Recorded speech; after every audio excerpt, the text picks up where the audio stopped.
Hello, good morning. How are you guys? I gather that I'm speaking to young students from Clarendon College.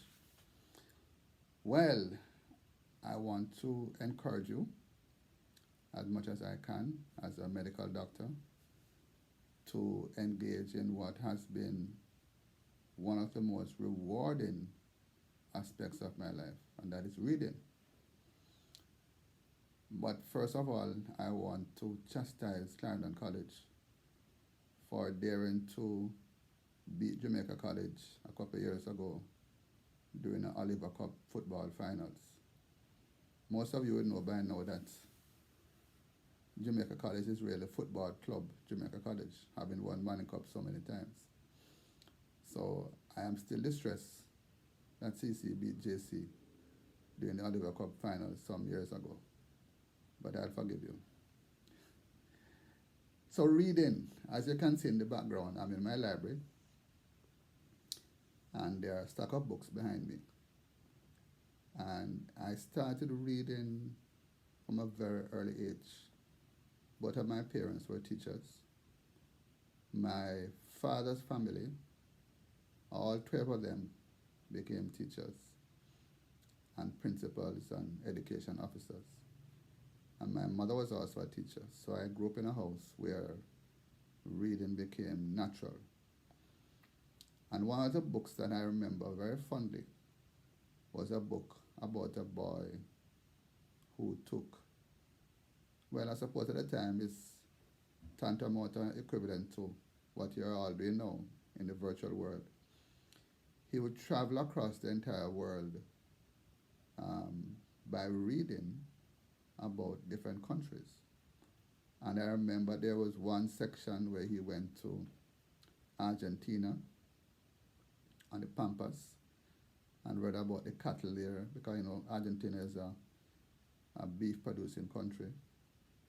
And then there was another story high in the mountains in Switzerland where goats were producing milk and they were making cheese and there was ice.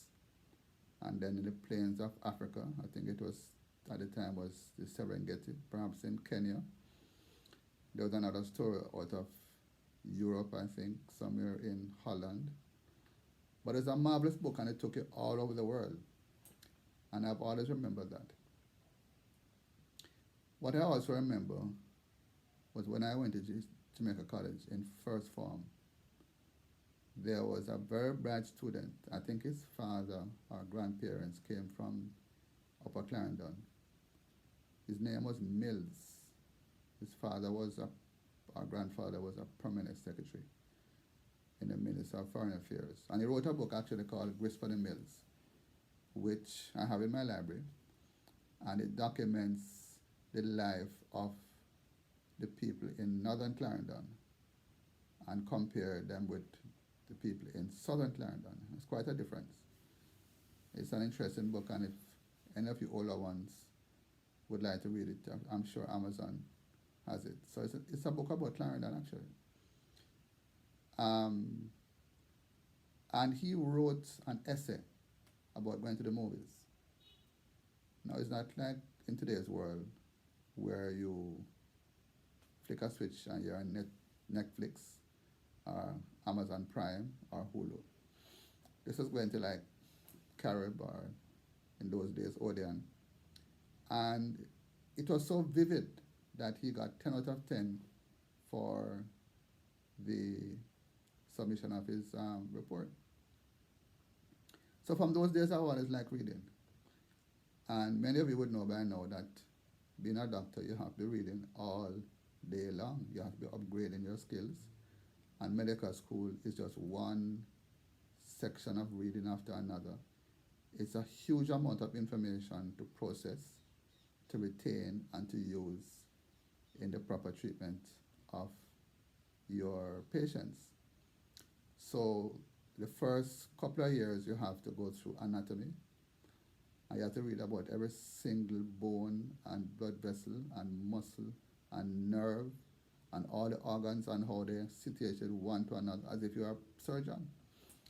Then you have to do biochemistry and physiology and pharmacology, and then you move on to med school, and then you do a lot of other things. All of them are big books to read and lots of material to consume. So it served me very well when I started reading as a youngster. I remember reading in those days Hardy Boys and Bob's the Twins and Nancy Drew. We didn't have the cell phone in those days, so we amused ourselves with reading. In fact, when I grew up in the country, there was no television. The first time I saw television is when I came to Kingston and I went to York Pharmacy and we stood outside. I remember this Philips TV. You know, the one you turn on, it takes about 2 minutes to warm up. Not like today's instant television. And that was my first experience with television. You had no television in your home. So, among other things, as youngsters, yes, we'd play soccer and cricket and table tennis, but we'd read. And reading, as I say, maketh a man. And it served me very well in preparation for becoming a doctor. And even now, in order to keep in touch with what is happening, we have to be reading at night. You spend a long day at work, you come home, and now, of course, you don't have to go to books. You can go on your internet through whatever device you have, and you can read your journals online and keep in touch, keep up to date so that you are constantly on the cutting edge, and therefore you can serve your patients very well. Because as you know, everybody's now going to Google and doing their quote unquote research before they come to the doctor. So you have to know what you're doing in order to convince people that what they see on Google is not what you are saying to them. And if you can't convince them, you're not going to get very far in medicine today, because everybody believes that they are no experts because they are doing their own research. Even worse when it comes to this vaccine, which many are thinking about not taking because they are convinced that they have all the knowledge. They don't, but they think they have all the knowledge because they can go and Google. But we who have been accustomed to reading know exactly where to get information, advanced information that we can share with our patients, and therefore make them get better, prevent them from getting ill. Of course, you can't prevent people from dying eventually, but you can delay the process as much as you can.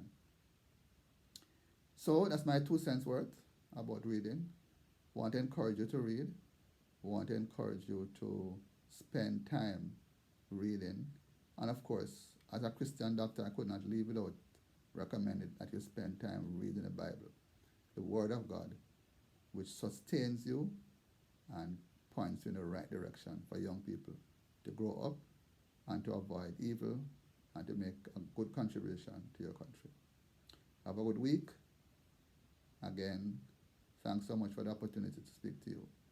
And make sure you do not ever, ever beat Jamaica College again at soccer. Goodbye.